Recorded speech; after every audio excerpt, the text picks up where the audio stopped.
Queen Mary 2 is changing.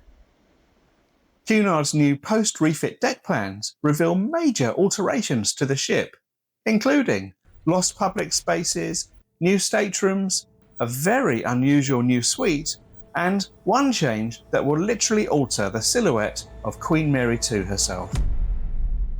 Let's take a look at what Cunard has just revealed.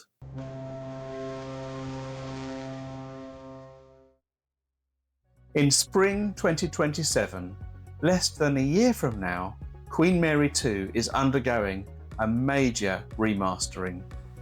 There is currently a gap in her voyage schedule from 30th of March until the 9th of May, and so far Cunard have kept their cards very close to their chest. Will the ashtrays finally disappear from the bathrooms? Will we see the end of the dreaded shower curtains? And will Britannia cabins gain USB ports, improve reading lights, and even sliding balcony doors instead of the current slamming ones? And what about the public spaces? Will some be upgraded, reimagined, removed entirely? Will they introduce sorely needed specialty restaurants? But if so, where? Well, until now, nobody really knew. But with Voyages booking into 2028 and beyond, Cunard has been forced to partially show its hand and has just quietly released new deck plans for Voyages from May 2027 onwards. And they reveal some very significant changes to some of the accommodation decks. And by the end of this video, we'll come to the structural change that completely transforms the top deck of the ship. Indeed, all of the changes shown here are substantial, the biggest since Queen Mary 2's 2016 remastering at the Blom and Voss shipyard in Hamburg, where Cunard added the entire new Deck 13 deckhouse and created the now very popular Corinthia Lounge. Here we can see a painting of the 2016 remastering between the chart room and the Britannia restaurant, showing the cranes in place and the construction of the Deck 13 structure. We'll start low down in the ship and work upwards, and interestingly, the higher we go, the more dramatic the changes become. Starting on Deck 6, and here is the current deck plan compared with the new version from May 27 onwards. At the aft of the ship, on the starboard side, the Kid Zone and Teen Zone have disappeared entirely, replaced by 4 new inside cabins numbered 6297 to 6303. Perhaps these spaces were underused, although if you travel with young people on Queen Mary 2, or are one yourself, do let me know in the comments whether this feels like a loss. It is notable that Cunard had decided this space is now commercially more valuable as accommodation. Moving up to Deck 8, and now we come to one of the more surprising and potentially controversial changes.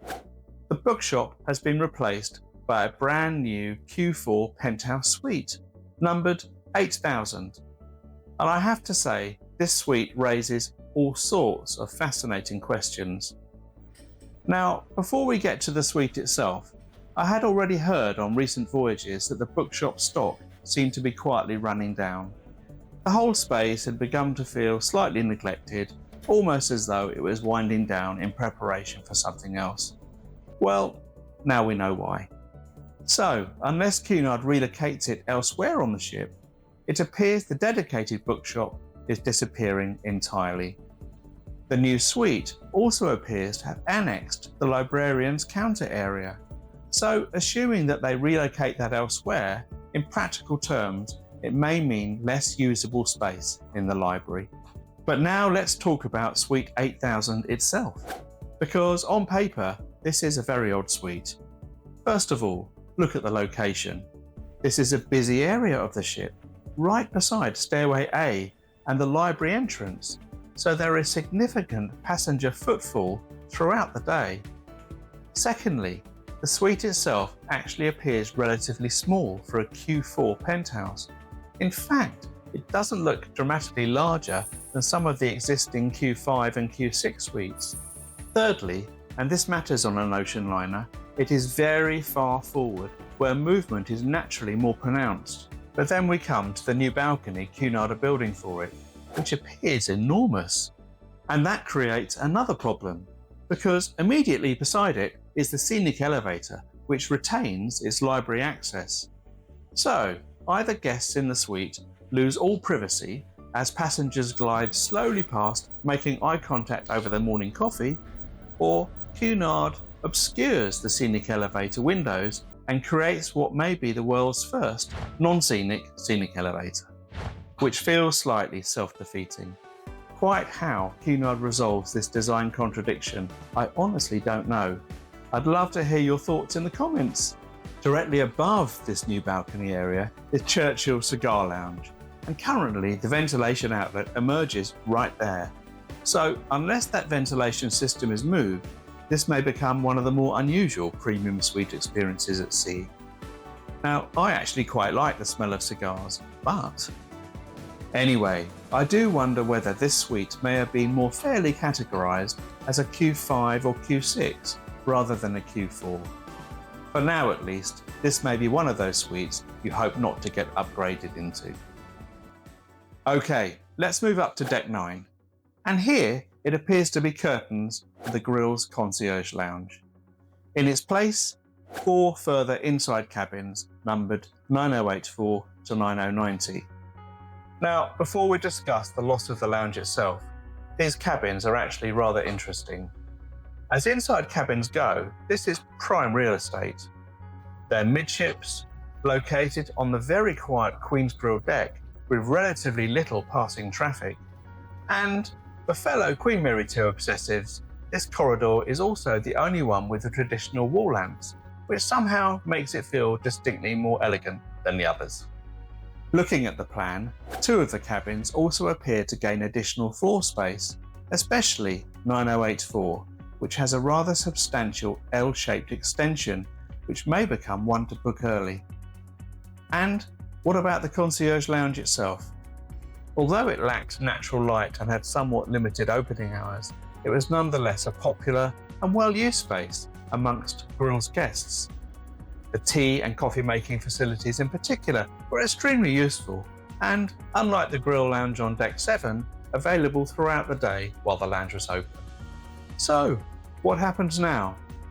Well, my suspicion is that Cunard may simply absorb concierge services into the existing Grill Lounge on deck 7, much as happens on all the other Cunard ships. In fact, there does appear to be a relatively underused area tucked away behind the bar, which might accommodate this quite naturally. But for now, we simply don't know. A smaller change on deck 11. Recently, Cunard has expanded its redesignation of the balcony cabins on the starboard side to Balcony Club. After the refit, this has been extended towards midships to include staterooms all the way from 11115 to 11149. Before we come to the biggest changes of all on deck 13 and 14, if you enjoy immersive travel journeys, Cunard insights and detailed ship explorations, do consider subscribing to the channel. And now, let's talk about the top of the ship, because this is where things become genuinely dramatic. To understand this properly, we need a little historic context. Before the 2016 remastering, Deck 13 looked very different. This area contained an open sun deck, a pool and whirlpools, as you can see from this model outside of the Queen's Room. Then, during the 2016 refit, Cunard built the current Deck 13 structure, adding 30 Britannia Club balcony cabins and 5 inside cabins. Behind that structure remained a large open sun deck used for deck games and helicopter evacuation access. But now Cunard is extending the existing 13 structure all the way aft and beyond the Stairway B elevators, completely covering the remaining open deck space. And this is a major visual and structural change to the ship.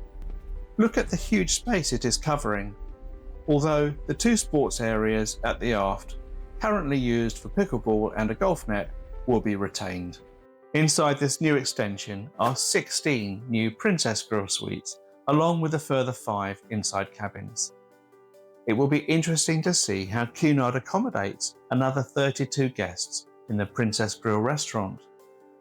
Because don't forget, Cunard have only released deck plans for some of the accommodation decks, so we've yet to see what changes to expect on the public area decks like Deck 7. So, we lose the huge open deck on Deck 13, but what Cunard takes away with one hand, it gives back with another. Because directly above this new structure on Deck 14 is an entirely new elevated sun deck. Now, details here are extremely limited, and before anybody gets too excited, I don't believe those two circular markings represent new whirlpools. It looks like they correspond to the existing radar dome structures there. But nonetheless, this will become a completely new outdoor public area with commanding views over the ship. Exactly how Cunard intends to landscape, furnish, or theme this space remains unknown, and I do very much hope Cunard continues Queen Mary II's tradition of real teak decking here. It would feel rather unthinkable for this part of the ship to be anything else. But one thing is certain, Queen Mary II is going to feel noticeably different after this refit. Overall, adding together all of these new accommodations, Cunard appears to be creating 30 additional cabins and suites. Interestingly, none appear designed for third or fourth guests, which would suggest a maximum increase of 60 passengers. As an ocean liner, Queen Mary II already has a very generous passenger space ratio.